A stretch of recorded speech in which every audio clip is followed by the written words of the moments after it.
बच्चों आज हम लोग शुरू कर रहे हैं कंडक्टर्स। ठीक है, कंडक्टर्स को स्टार्ट करने से पहले थोड़ा सा देख लेते हैं थ्योरी को कि इंसुलेटर क्या है। इंसुलेटर को थोड़ा समझ लेते हैं। तो insulators are such that glass और रबर जो है इसका कॉमन एग्जांपल है। ग्लास और रबर जो है इसका कॉमन एग्जांपल है इंसुलेटर का। इंसुलेटर में क्या होता है कि हर एक एटम के साथ इलेक्ट्रॉन अटैच्ड होता है। Electron is attached to a particular atom. मतलब इंसुलेटर में इलेक्ट्रॉन फ्री नहीं होता है। इलेक्ट्रॉन जो होता है वो एटम के साथ अटैच्ड रहता है। ठीक है, अगर हम लोग बात करें कंडक्टर्स का, कंडक्टर का मतलब हुआ मेटल। कंडक्टर्स का अगर बात करें तो मेटलिक कंडक्टर क्या होता है कि एटम के साथ कुछ इलेक्ट्रॉन, एक और एक से ज्यादा, एक या दो इलेक्ट्रॉन जो है, वन और मोर इलेक्ट्रॉन जो है वो एटम से फ्री होता है। वही फ्री इलेक्ट्रॉन जो है through out the volume of the conductor move करता है। ठीक है, वही जो फ्री इलेक्ट्रॉन्स जो है वो through out the volume of the conductor क्या होता है, मूव करता है रैंडम स्पीड से मूव करता है। तो लिखा है पर atom are free and roam about throughout the material. ठीक है, पूरे मटेरियल के विदिन जो है वो कंडक्टर के विदिन जो है इलेक्ट्रॉन, जो फ्री इलेक्ट्रॉन्स होता है वो मूव करता है। 1 मीटर क्यूब का अगर वॉल्यूम कंसीडर करोगे तो अप्रोक्सीमेटली 1 मीटर क्यूब वॉल्यूम में 10 to the power 28 number of free electrons होता है। This is not exact, this is approximated value कि रफली 1 मीटर क्यूब अगर वॉल्यूम कंसीडर करते हैं तो 1 मीटर क्यूब वॉल्यूम में 10 to the power 28 free electrons होता है। ठीक है, अब हम लोग आगे समझेंगे कि ये जस्ट बेसिक था। हम लोग आगे समझेंगे कि कंडक्टर्स को चार्जिंग करने पे क्या होता है, कंडक्टर का प्रॉपर्टीज क्या है। तो अगर हम लोग किसी कंडक्टर को, कोई भी एक कंडक्टर अगर इमेजिन करते हैं, उस कंडक्टर को अगर हम लोग कोई चार्ज देते हैं, ठीक है, कोई भी कंडक्टर है, उस कंडक्टर को अगर हम लोग क्यू चार्ज देते हैं तो क्यू चार्ज देने से हम लोग ऐसे इमेजिन करते हैं कि लेटर से क्यू चार्ज इसके वॉल्यूम में है। इमेजिन कर रहे हैं कि क्यू चार्ज जो है इसके वॉल्यूम में है। लेकिन हम लोग पहले से जानते हैं कि कंडक्टर के अंदर में इलेक्ट्रिक फील्ड क्या होता है, जीरो होता है। Electric field inside an isolated conductor is always zero. ये हम लोग पहले पढ़ रखे हैं। अगर इलेक्ट्रिक फील्ड जीरो है तो देखिए क्या होगा कि अगर हमने कंडक्टर को चार्ज दिया और चार्ज देने के बाद इसमें कोई भी एक गॉसियन सरफेस इमेजिन किया, ये क्या है हमारा, तो ये है गॉसियन सरफेस। अगर कोई गॉसियन सरफेस इमेजिन किए तो इस गॉसियन सरफेस के हर पॉइंट पे इलेक्ट्रिक फील्ड कितना है, तो जीरो। और गॉस लॉ जब अप्लाई करेंगे E डॉट डी, तो E डॉट डी का वैल्यू ऑटोमेटिक जीरो आ जाएगा क्योंकि इलेक्ट्रिक फील्ड क्या है, इलेक्ट्रिक फील्ड का वैल्यू जीरो है। इसका मतलब ये हुआ कि इस गॉसियन क्लोज सरफेस के अंदर में चार्ज इनक्लोज कितना है, जीरो है। तो अगर मैं इसी तरीके से एक गॉसियन सरफेस ऐसे इमेजिन करूं, गॉसियन 3D सरफेस ऐसे इमेजिन करूं जो जस्ट बाउंड्री से पार कर रहा है। जस्ट बाउंड्री मतलब कंडक्टर का जो आउटर सरफेस है उसके जस्ट विदिन है, कंडक्टर के आउटर सरफेस के अगर जस्ट विदिन है ये गॉसियन सरफेस, तो सेम लॉजिक उसके लिए भी ये लगेगा। अगर सेम लॉजिक उसके लिए भी ये अप्लाई करेंगे तो फिर से क्या होगा, E डॉट डी जीरो आ जाएगा। इसका मतलब इस गॉसियन सरफेस के लिए भी, इस गॉसियन सरफेस के लिए भी क्या होगा, चार्ज इनक्लोज जीरो। तो हम लोग कहते हैं कि अगर किसी कंडक्टर को हम लोग बाहर से चार्ज देते हैं, अगर किसी कंडक्टर को हम लोग बाहर से चार्ज देते हैं तो फ्रैक्शन ऑफ सेकेंड में उस कंडक्टर का टोटल चार्ज उस कंडक्टर के आउटर सरफेस पे आ जाता है। अगर किसी कंडक्टर को हम लोग क्यू चार्ज देते हैं और इमेजिन करें वॉल्यूम में है, तो हम लोग लॉजिक देख लिए कि चार्ज वॉल्यूम में नहीं रह सकता है। तो कहते हैं कि अगर किसी कंडक्टर को हम लोग क्यू चार्ज देते हैं तो with in a fraction of second वो क्यू चार्ज उस कंडक्टर के आउटर सरफेस पे चला आता है। मतलब कोई ऐसे कंडक्टर है, इस कंडक्टर के आउटर सरफेस पे जैसे आपने क्यू दिया तो ये क्यू जो है इसके आउटर सरफेस पे डिस्ट्रीब्यूट हो जाता है। ठीक है, इस डिस्ट्रीब्यूशन का भी एक लॉजिक है। लॉजिक ये है कि जिस साइड इसका रेडियस ऑफ कर्वेचर छोटा होगा, जैसे ऐसे इमेजिन कीजिए, ऐसे करके ऐसे ऑब्जेक्ट इमेजिन कीजिए, इसको आपने क्यू चार्ज दिया, आप देख सकते हैं इधर रेडियस ऑफ कर्वेचर थोड़ा बड़ा है लेकिन इधर रेडियस ऑफ कर्वेचर थोड़ा छोटा है। तो इसका ये भी लॉजिक है कि जो चार्ज डेंसिटी होगा वो इनवर्सली प्रोपोर्शनल होगा रेडियस ऑफ कर्वेचर के। मतलब जिस साइड छोटा क्रॉस सेक्शनल एरिया, जिस साइड का रेडियस ऑफ कर्वेचर छोटा होगा, मतलब छोटा रेडियस होगा, वहां पे चार्ज का एक्युमुलेशन ज्यादा होगा। बड़ा अगर क्रॉस सेक्शन है, बड़ा अगर रेडियस है, तो उस साइड चार्ज का एक्युमुलेशन कम होगा।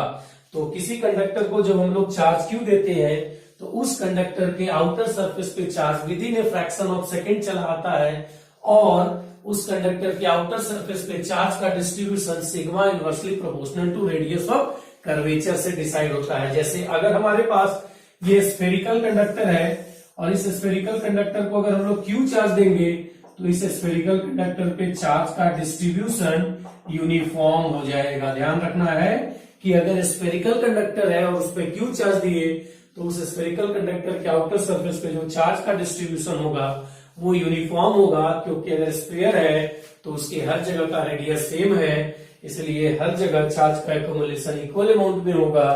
तो हम लोग कहेंगे कि कंडक्टर को चार्ज देने पे चार्ज उस कंडक्टर के आउटर सरफेस पे चला आता है और वो charge within a fraction of second outer surface पे चार्ज आकर sigma inversely proportional to radius of curvature के बेसिस पे चार्ज का डिस्ट्रीब्यूशन होता है। ठीक है, इस कंडक्टर के वॉल्यूम में कोई चार्ज, नेट चार्ज नहीं रहेगा, जीरो रहेगा। अगर इसमें कोई पूछे कि नेट चार्ज कितना है इसमें, तो नेट चार्ज इसके अंदर में जीरो है, क्योंकि नेट पॉजिटिव और नेट नेगेटिव मिला के न्यूट्रल है कंडक्टर।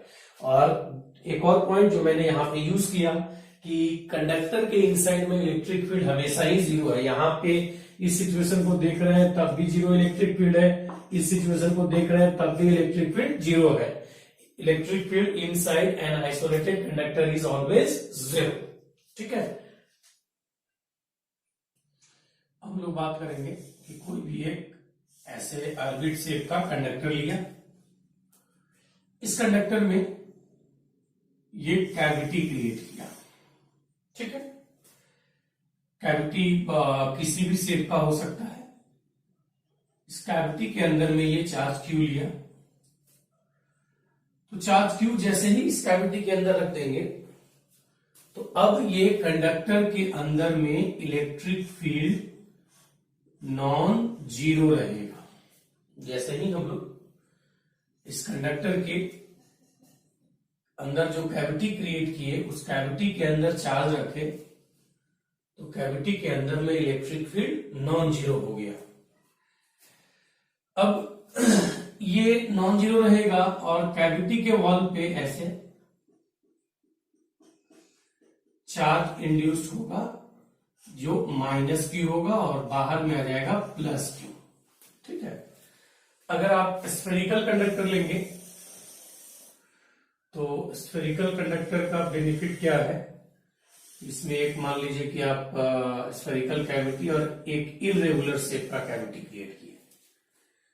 यहां पे लेटर से Q1 चार्ज है, इसके लिए तो कोई सेंटर है नहीं, Q2 चार्ज, इस पे फिर से ये माइनस Q1 तो बाहर में प्लस Q1, ये Q2 तो कैविटी वॉल पे ऐसे माइनस Q2 चार्ज होगा। ठीक है, और आउटर सरफेस पे हो जाएगा प्लस Q2। आउटर सरफेस पे जो चार्ज का डिस्ट्रीब्यूशन रहेगा वो यूनिफॉर्म रहेगा।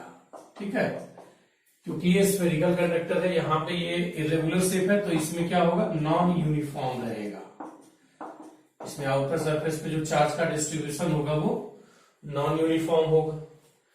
अब देखिए यहाँ पे प्लस Q1 तो ये माइनस Q1 मैंने बना दिया, ये प्लस Q2 तो ये माइनस Q2 मैंने बना दिया। ये इक्वल एंड अपोजिट कैसे है, तो इसको देखिए इस लॉजिक से हम लोग एक्सप्लेन कर सकते हैं। लेटर से एक स्फेरिकल कंडक्टर है और इसमें कैविटी क्रिएट किए हैं, स्फेरिकल कैविटी। अब इसके अंदर में एक चार्ज मैंने Q0 एज्यूम कर लिया और कैविटी के वॉल पे मैं कुछ Q चार्ज एज्यूम कर रहा हूं। मैं अभी साइन नहीं ले रहा हूं, प्लस माइनस ऐसे करके सिंपल मैंने Q0 लिया, कैविटी के वॉल पे कुछ चार्ज होगा और ये ऐसे एक गॉसियन सरफेस इमेजिन किया। गॉसियन ये स्फीयर है, ठीक है, ये गॉसियन स्फीयर है। हमें पता है कि कंडक्टर के इनसाइड में हर समय इलेक्ट्रिक फील्ड 0 है, तो इस गॉसियन सरफेस के लिए अगर हम लोग closed integral of E dot D A apply करते हैं तो 0 होगा, क्योंकि इलेक्ट्रिक फील्ड ही इसके अंदर 0 है। ये 0 होने से charge enclosed by epsilon not be 0 हो जाएगा।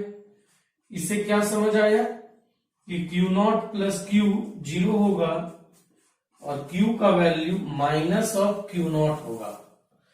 माइनस ऑफ Q नॉट का क्या मतलब है? तो मतलब साफ साफ है कि अगर ये प्लस Q नॉट है तो ये माइनस Q नॉट है। यही हम लोग बोल रहे थे, Q1 तो माइनस Q1, Q2 तो माइनस Q2। अगर ये माइनस Q2 होगा तो ये अपने आप प्लस Q2 हो जाएगा, ये माइनस Q1 होगा तो ये प्लस Q1 हो जाएगा, ठीक है। तो ये माइनस Q1 हो जाएगा। और अभी भी इसके कैविटी के अंदर में यहाँ पे इलेक्ट्रिक फील्ड नॉन जीरो है, इस कैविटी के अंदर में इलेक्ट्रिक फील्ड नॉन जीरो है। अभी थोड़ी देर में हम लोग समझेंगे कि किस केस में कैविटी के अंदर इलेक्ट्रिक फील्ड को कैलकुलेट कर सकते हैं। तो हम लोग देखें कि कोई कंडक्टर है, कंडक्टर के अंदर में कैविटी है, इरेगुलर शेप कैविटी है या स्फेरिकल कैविटी है। कैविटी के अंदर में अगर चार्ज को रख देंगे तो कैविटी के अंदर में इलेक्ट्रिक फील्ड नॉन जीरो हो जाएगा। जबकि अगर कैविटी है और कैविटी में कोई चार्ज नहीं, जैसे कोई ये कंडक्टर ऐसे है, इस पे आपने Q चार्ज दे दिया है, Q यूनिफॉर्मली तो नहीं डिस्ट्रीब्यूट होगा इसमें, क्योंकि इरेगुलर शेप है। इसमें अगर कोई कैविटी क्रिएट कर दी है तो कैविटी के अंदर भी इलेक्ट्रिक फील्ड 0 होगा, कंडक्टर के बाहर भी इलेक्ट्रिक फील्ड 0 होगा। लेकिन कैविटी के अंदर चार्ज रख देंगे तो कैविटी के अंदर में इलेक्ट्रिक फील्ड 0 नहीं होगा। अब हम लोग बात करेंगे कैलकुलेशन की। अच्छा, कैलकुलेशन से पहले एक बात कर लेते हैं कि चार्ज का डिस्ट्रीब्यूशन जो है वो कैसा रहेगा, मतलब चार्जेस कैविटी वॉल पे किस तरीके से रहता है। तो कैविटी वॉल पे चार्ज को भी हम लोग कैलकुलेट करते हैं, मतलब उसको एक्सप्लेन करते हैं आपको। तो ये मैंने स्फेरिकल, ये भी स्फेरिकल और ये इरेगुलर से, यहां पे इस स्फेरिकल कैविटी के सेंटर पे चार्ज है Q1, इसके सेंटर से कुछ नीचे चार्ज एज्यूम कर लेते हैं Q2, और इसके लिए तो कोई सेंटर है नहीं Q3। इस जो जिसमें सेंटर पे चार्ज रखा है उसमें कैविटी वॉल पे यूनिफॉर्म डिस्ट्रीब्यूशन होगा चार्ज का। जबकि अगर यहां पे चार्ज है, इस केस में स्फेरिकल कैविटी है लेकिन चार्ज क्या है, किसी डिस्टेंस पे है, तो जिस वॉल के नजदीक है वहां चार्ज का डिस्ट्रीब्यूशन, चार्ज का इंडक्शन इनफैक्ट बोलिए ज्यादा रहेगा। जैसे जैसे दूर जाएंगे वैसे वैसे डिस्ट्रीब्यूशन क्या रहेगा, कम रहेगा। मतलब जो कैविटी वॉल से क्लोज है वहां पे फील्ड ज्यादा रहेगा, इसलिए ज्यादा इलेक्ट्रॉन को ये खींच पाएगा। तो इधर चार्ज ज्यादा रहेगा, इधर चार्ज कम रहेगा। इधर चार्ज ज्यादा इंड्यूस होगा, इधर कम इंड्यूस होगा। जबकि ये चार्ज अगर सेंटर पे है Q1 तो कैविटी वॉल पे यूनिफॉर्म डिस्ट्रीब्यूशन रहेगा। मतलब आप कह सकते हैं uniformly distributed, uniformly induced charge, ठीक है। जबकि इस केस में बोल सकते हैं कि माइनस Q2 जो होगा इसमें वो नॉन यूनिफॉर्म रहेगा। नॉन यूनिफॉर्म इसलिए क्योंकि ये चार्ज Q2 सेंटर पे है नहीं, और इसमें तो क्रिस्टल क्लियर है कि इरेगुलर शेप है तो इसमें तो नॉन यूनिफॉर्म होना ही है। तो यूनिफॉर्म डिस्ट्रीब्यूशन कैविटी वॉल में सिर्फ एक ही केस में होता है, जब कैविटी स्फेरिकल हो और चार्ज उस स्फेरिकल कैविटी के सेंटर पे हो। चार्ज अगर उस स्फेरिकल कैविटी के सेंटर पे है तो कैविटी वॉल पे यूनिफॉर्म चार्ज का डिस्ट्रीब्यूशन होगा। अगर स्फेरिकल कैविटी है और चार्ज सेंटर से अवे है तब भी कैविटी वॉल पे नॉन यूनिफॉर्म डिस्ट्रीब्यूशन होगा, और इरेगुलर शेप अगर कैविटी है तब तो कैविटी वॉल पे नॉन यूनिफॉर्म डिस्ट्रीब्यूशन होना ही है। अब हम लोग देखेंगे इसमें कि किसमें फील्ड कैलकुलेट कर सकते हैं, किसमें फील्ड कैलकुलेट नहीं कर सकते। देखिए कंडक्टर के इनसाइड में तो इलेक्ट्रिक फील्ड 0 ही होगा। अब अगर यहाँ पे चार्ज सेंटर पे है तो इस केस में अगर आपको किसी एक्स पे फील्ड कैलकुलेट करना हो तो इस एक्स पे आप फील्ड आराम से कैलकुलेट कर सकते हैं, क्योंकि इस कैविटी के अंदर में जो फील्ड होगा वो ये दोनों मिलके ही डिसाइड करेगा। अब अगर यहां फील्ड देखा जाए तो यहां पे इस Q1 का भी फील्ड होगा और इस माइनस Q1 का भी फील्ड होगा, लेकिन ये माइनस Q1 का फील्ड यहां पे 0 हो जाएगा, क्योंकि ये माइनस Q1 यूनिफॉर्मली डिस्ट्रीब्यूटेड है। यूनिफॉर्मली डिस्ट्रीब्यूटेड होने की वजह से ये एक स्फेरिकल शेल की तरह बिहेव करेगा। अगर ये स्फेरिकल शेल के इनसाइड की बात करें तो हमें पता है कि स्फेरिकल शेल के इनसाइड में फील्ड 0 होता है।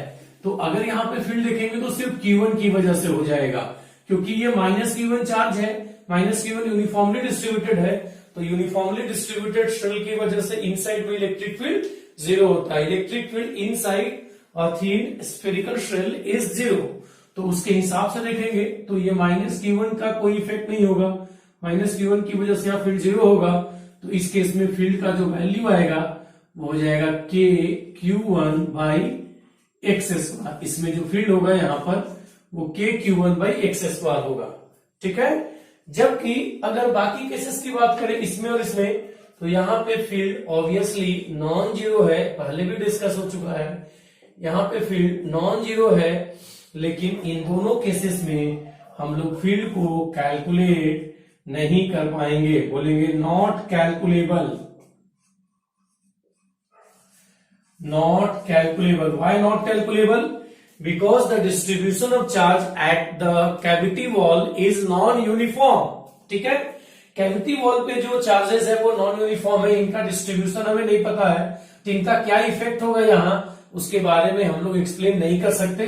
इसलिए कभी कभी लोग बोलता है नॉट डिफाइंड या नॉट कैलकुलेबल, तो उसको ध्यान रखेंगे कि अगर स्फेरिकल कंडक्ट या अगर स्फेरिकल कैविटी है तो स्फेरिकल कैविटी के सेंटर पे चार्ज है तभी इनसाइड में फील्ड बताया जा सकता है। अदरवाइज कोई भी केस ले लेंगे इनसाइड में फील्ड होगा, लेकिन उसे कैलकुलेट नहीं कर सकते।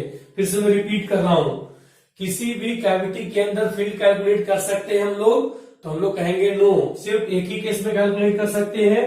कैविटी स्फेरिकल है, चार्ज उस स्फेरिकल कैविटी के सेंटर पे है, तभी हम लोग कैलकुलेट कर पाएंगे। कैविटी स्फेरिकल है लेकिन चार्ज सेंटर पे नहीं है, तो फील्ड कैलकुलेबल नहीं होगा, ठीक है। तो इतनी बातों को आप ध्यान रखिए। कंडक्टर के आउटसाइड में फील्ड को कैलकुलेट करेंगे।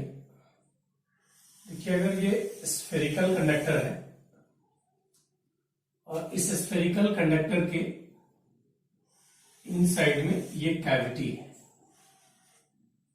एक स्फेरिकल कैविटी लिया, एक इरेगुलर शेप का कैविटी लिया। ये जो सेंटर पे चार्ज मैंने Q1 दे दिया, इसके लिए तो सेंटर है नहीं, कुछ Q2 दे दिया। तो ये तो अभी हम लोग डिस्कस कर ही चुके हैं कि यहां पर माइनस Q1 होगा और इस कैविटी के वॉल पे माइनस Q2 होगा, तो यहां आ जाएगा Q1 प्लस Q2। अब अगर इससे किसी x डिस्टेंस पे या r डिस्टेंस पे पॉइंट P है, आपसे पूछा जाए इलेक्ट्रिक फील्ड कितना और इलेक्ट्रिक पोटेंशियल कितना, तो देखिए ये जो plus Q1 and minus Q1 है इनको बाउंड चार्ज बोलते हैं। क्या बोलते हैं? बाउंड चार्ज बोलते हैं। बाउंड चार्ज का प्रॉपर्टी है कि ये दोनों आउटर वर्ल्ड को डिस्टर्ब नहीं करेंगे और आउटर वर्ल्ड इनको डिस्टर्ब नहीं करेगा। कहने का मतलब है कि इस प्लस Q1 इस माइनस Q1 का इफेक्ट विद इन कैविटी है। कैविटी से जैसे ही बाहर आएंगे इन दोनों का नेट इफेक्ट जीरो है, यहां यहां यहां यहां यहां यहां हर जगह जीरो है। सिमिलर वे में ये दोनों भी आपस में बाउंड चार्ज हो गया, इन दोनों का इफेक्ट भी इसी कैविटी के विद इन है, इसके बाहर यहां यहां यहां कोई इफेक्ट नहीं है, तो इनको बाउंड चार्ज कहते हैं। और बाउंड चार्ज का प्रॉपर्टी है कि बाउंड चार्ज का इफेक्ट सिर्फ बाउंड रीजन में होगा, outside the bound region their effect will be zero. तो इनका भी इफेक्ट आउटसाइड में जीरो है, इनका भी इफेक्ट आउटसाइड में जीरो है। तो जब यहाँ पे फील्ड एंड पोटेंशियल बताना होगा तो ये फील्ड और पोटेंशियल में ये दोनों कंट्रीब्यूट नहीं करेंगे, सिर्फ इस कंडक्टर के आउटर सरफेस पे जो चार्ज है उसकी वजह से पोटेंशियल होगा और फील्ड होगा। तो कहेंगे Q1 plus Q2 by are square and 1/4πε0 Q1 plus Q2 by are. ठीक है, ये दोनों बाउंड चार्ज है, बाउंड चार्ज का इफेक्ट सिर्फ बाउंड रीजन में होगा, आउटर वर्ल्ड में इनका इफेक्ट जीरो है, इसका इफेक्ट यहां नहीं, इसका इफेक्ट यहां नहीं, इसका इफेक्ट यहां नहीं, इसका इफेक्ट यहां नहीं। तो सिर्फ आउटर सरफेस में जो चार्ज है उसी की वजह से यहाँ फील्ड एंड पोटेंशियल होगा। ठीक है, तो इसको ध्यान रखना है। अब इसमें भी एक स्पेशल केस आप देख लीजिए कि ये स्फेरिकल कैविटी के बजाय अगर ये इरेगुलर शेप का ये स्फेरिकल कंडक्टर के बजाय इरेगुलर शेप का कंडक्टर है और इसके अंदर में ये कैविटी क्रिएट किया हुआ है, यहाँ Q1 यहाँ Q2 चार्ज दिए हैं, इसका सेंटर तो है नहीं बट कुछ भी ऐसे मान लेते हैं एक्स पे, यहाँ पे फील्ड और पोटेंशियल कितना होगा, इस पॉइंट P पे इलेक्ट्रिक फील्ड और इलेक्ट्रिक पोटेंशियल कितना होगा, इलेक्ट्रिक पोटेंशियल कितना होगा। तो अगेन कैविटी के वॉल पे माइनस Q1 तो यहां आ गया प्लस Q1, कैविटी के वॉल पे माइनस Q2 तो यहां आ गया प्लस Q2।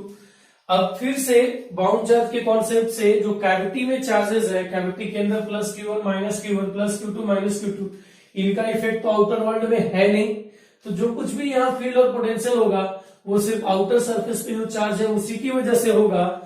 लेकिन इस बार इरेगुलर शेप का ये कंडक्टर है, इस वजह से इस पे चार्ज का डिस्ट्रीब्यूशन अनइवन है जिसे हम लोग नहीं जानते हैं, इसलिए कहेंगे कि यहाँ पे इलेक्ट्रिक फील्ड और इलेक्ट्रिक पोटेंशियल तो है but not calculable, not calculable. ठीक है, नॉट कैलकुलेबल मतलब अनडिफाइंड भी बोल देते हैं लोग कभी कभी कि फील्ड और पोटेंशियल तो है यहाँ पे लेकिन उसको हम लोग कैलकुलेट नहीं कर सकते। तो आउटसाइड में भी फील्ड एंड पोटेंशियल कंडक्टर के तभी कैलकुलेट होगा जब कंडक्टर स्फेरिकल है, अगर स्फेरिकल कंडक्टर नहीं है तो फील्ड पोटेंशियल को कैलकुलेट नहीं कर सकते। ठीक है, तो ये आप अच्छे से क्लियर रखिएगा। अब हम लोग बात करेंगे कि किसी कंडक्टर के आउटसाइड में फील्ड जैसे, अच्छा ऐसा करते हैं, एक क्वेश्चन कर लेते हैं। ठीक है, एक क्वेश्चन देख लेते हैं कि ये कोई स्फेरिकल कंडक्टर है, इस स्फेरिकल कंडक्टर के अंदर में दो कैविटी क्रिएट किया गया स्फेरिकल, इस कैविटी में QA चार्ज, इस कैविटी में QB चार्ज, इसका रेडियस A है, इसका रेडियस B है और इसका रेडियस R है। ठीक है, अब आपको क्वेश्चन पूछा है कि फाइंड इलेक्ट्रिक फील्ड एंड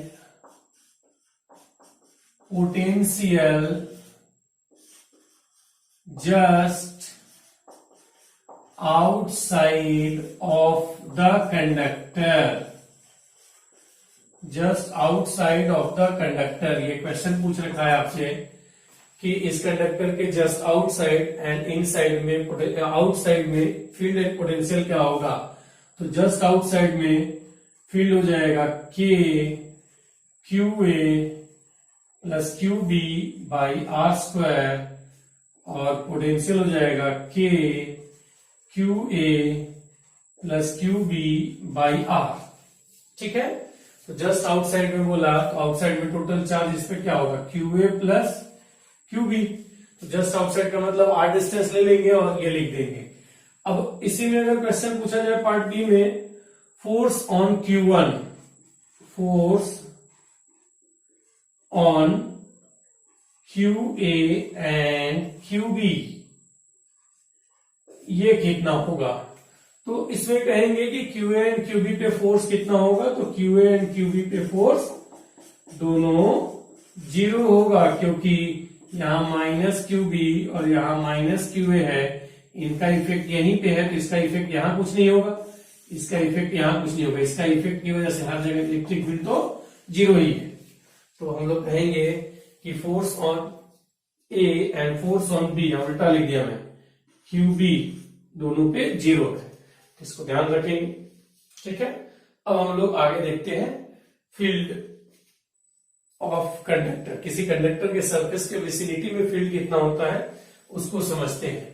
तो देखिए अगर हम लोग ये कोई कंडक्टर इमेजिन किए, कंडक्टर का सरफेस है, इस पे लोकल सरफेस चार्ज डेंसिटी मतलब हर जगह अलग अलग भी हो सकता है, सिग्मा है।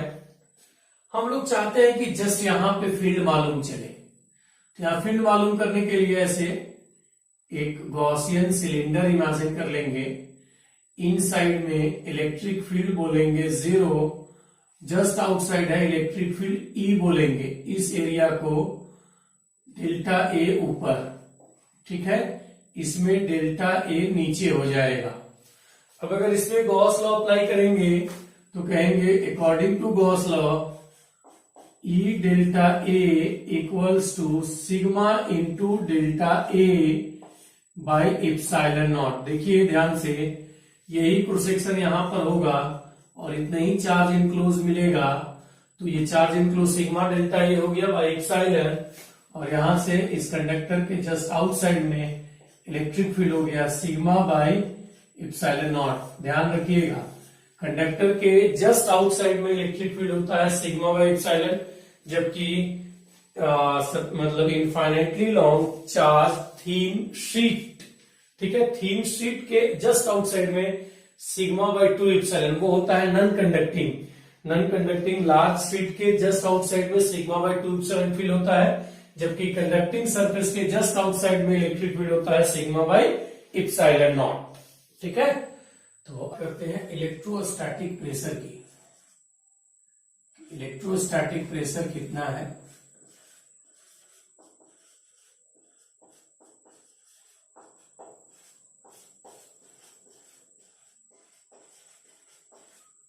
प्रेशर इसलिए क्योंकि प्रेशर होता है फोर्स बाय एरिया, उसी को यहां पे यूज करेंगे।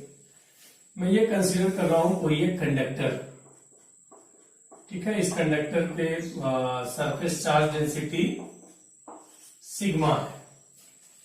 इसमें एक छोटा सा सेक्शन कंसीडर कर रहा हूं कि लेट अस से दिस इज स्मॉल सेक्शन। हालांकि डायग्राम में मैं बड़ा इसको दिखाया हूं, बट ये स्मॉल सेक्शन है। इस स्मॉल सेक्शन पे मैं remaining part of the conductor की वजह से फोर्स कैलकुलेट करूंगा। मतलब इस एलिमेंट को छोड़ के बाकी जो कंडक्टर का पार्ट है उसकी वजह से इस पे कितना फोर्स लगेगा उसे कैलकुलेट करूंगा।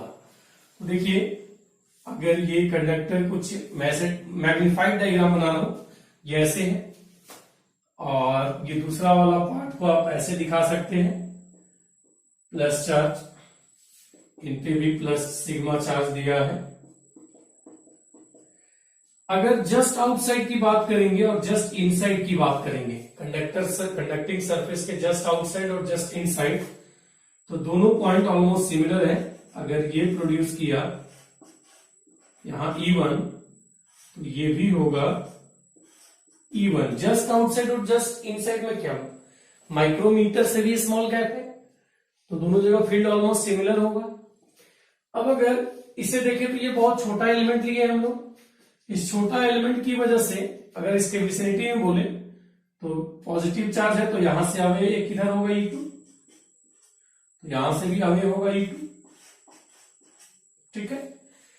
अब अगर जब दोनों को कंबाइन कर देंगे, अगर हम लोग जब दोनों को कंबाइन करेंगे तो यही स्ट्रक्चर बनेगा। तो जब कंबाइन करेंगे तो इनसाइड के जस्ट इनसाइड के पॉइंट पे फील्ड क्या होगा? 0। तो जब इनसाइड के फील्ड पे 0 होगा, मतलब 0 इक्वल्स टू, ऐसे कर देते हैं कि 0 equals to E1 minus E2, ये और ये अपोजिट में है, तो यहां से आएगा E1 इक्वल्स टू E2। अब अगर जस्ट आउटसाइड में बात करें तो जस्ट आउटसाइड में क्या फील्ड होता है? सिग्मा बाई एप्सिलॉन नॉट, और वो कितने के बराबर है? E1 प्लस E2 के बराबर है। तो यहां से क्या आ गया? E1 equals to E2 equals to sigma by 2 epsilon naught. यहां पे हम लोग कर क्या रहे हैं? तो लॉजिक समझिए कि मुझे इस एलिमेंट पे फोर्स कैलकुलेट करना है रिमेनिंग कंडक्टर की वजह से, तो मुझे देखना होगा कि यहां पे फील्ड कितना है इस पार्ट को हटाने के बाद रिमेनिंग कंडक्टर की वजह से, इस पार्ट को हटाने के बाद रिमेनिंग कंडक्टर की वजह से यहाँ पे फील्ड कितना है, तो उसको मैंने यहाँ पे बोल रखा है E1। तो इसका मतलब है कि E1 फील्ड आ गया है सिग्मा बाय 2 इप्सिलॉन।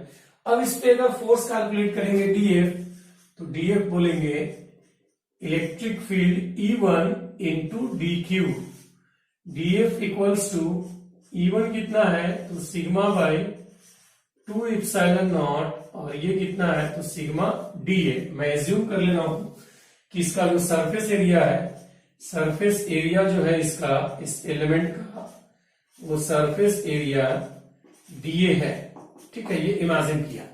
तो यहां से हम लोग कह पाएंगे कि DF equals to sigma square by 2 epsilon naught into DA, और DF by DA equals to sigma square by 2 epsilon naught, और इसे ही बोलते हैं इलेक्ट्रोस्टैटिक प्रेशर। यही है इलेक्ट्रोस्टैटिक प्रेशर। प्रेशर क्यों ना हुआ, समझ में आया, फोर्स पर यूनिट एरिया है। तो ये हो गया इलेक्ट्रोस्टैटिक प्रेशर। अब इलेक्ट्रोस्टैटिक प्रेशर से रिलेटेड क्वेश्चन हम लोग एक देखेंगे। तो एक क्वेश्चन करते हैं हम लोग इलेक्ट्रोस्टैटिक प्रेशर से related. Let us say we are having non conducting thin spherical shell. Non conducting thin spherical shell है ये, non conducting thin spherical shell. ठीक है, इस पे सरफेस चार्ज डेंसिटी हम लोग एज्यूम कर लेते हैं कि सिग्मा है। इस पे यूनिफॉर्मली चार्ज डिस्ट्रीब्यूटेड है सिग्मा। हम लोग क्या करना चाहते हैं यहां पर, इसको अगर ऐसे इमेजिन करें कि बीच से इसको कट कर दिया या डिवाइड कर दिया, कट कर दिया या डिवाइड कर दिया। अगर कट कर देंगे तो क्या होगा, दोनों के बीच में रिपल्सन होने लगेगा, तो दोनों दूर चला जाएगा। अभी यहाँ पे क्या कट नहीं हुआ है, तो मटेरियलिस्टिक जो फोर्स है वो क्या कर रहा है, बैलेंस कर रहा है, इसको पकड़ के रखा है। कट कर देंगे तो दोनों पे पॉजिटिव चार्ज है, रिपल्सन की वजह से दूर चला जाएगा।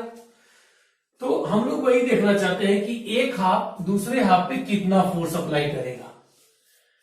1/2 ऑफ द स्फीयर जो है वो कितना फोर्स अप्लाई करेगा second half of the sphere पे। Find force experienced by 1/2 of the sphere by the other half of the sphere. ठीक है, find force experienced by 1/2 of the sphere due to other half of the sphere. तो यहां पे देखिए इसको apply करेंगे कैसे। तो इस पे हम लोग कहेंगे कि यहां से लेटर से यहां से थीटा पे डी थीटा का एक एलिमेंट कंसीडर करेंगे। थीटा पे डी थीटा का ये एलिमेंट कंसीडर करेंगे।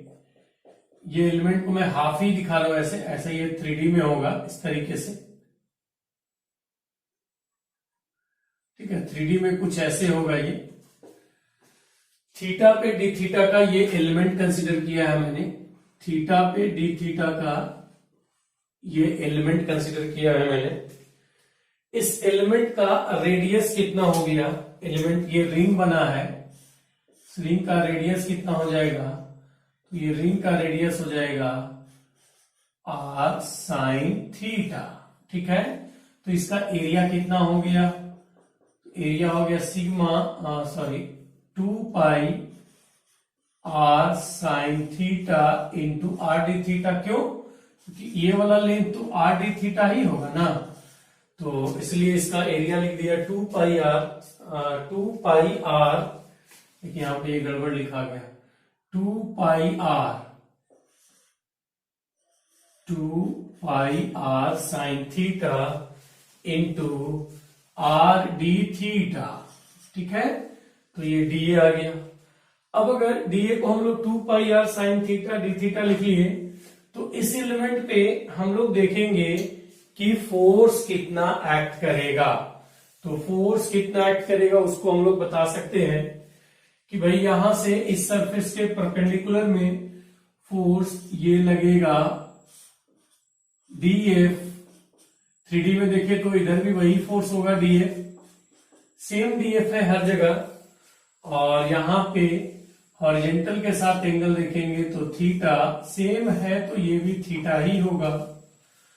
ठीक है, अब कहेंगे this DF equals to sigma square by 2 epsilon naught into DA, that means sigma square by 2 epsilon naught into DA is 2 pi r square sine theta d theta.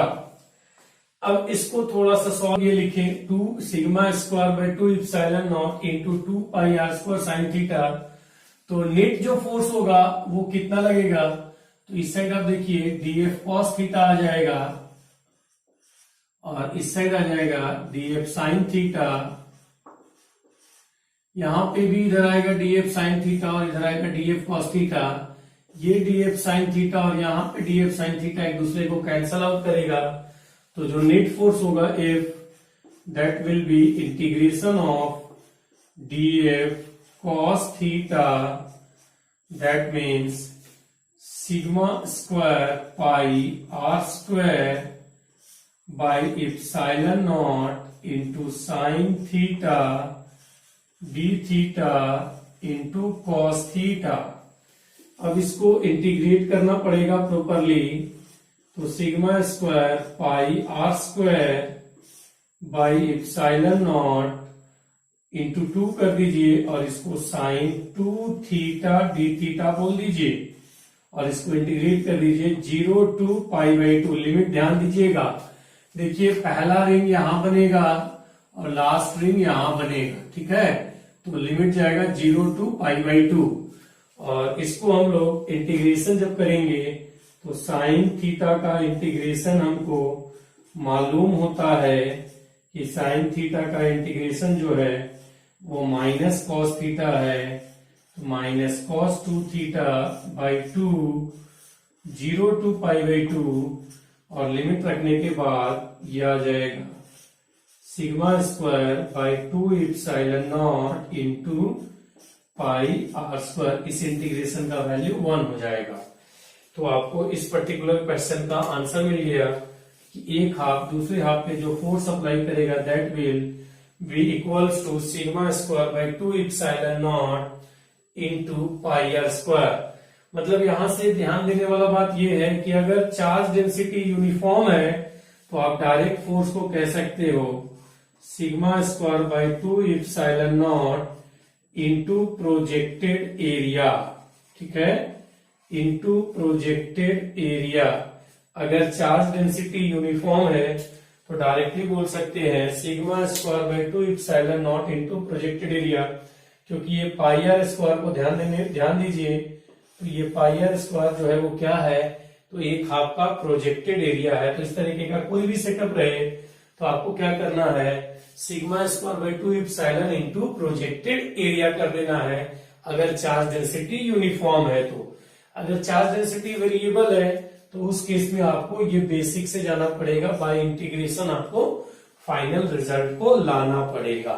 ठीक है, तो ये हो गया इसका आंसर।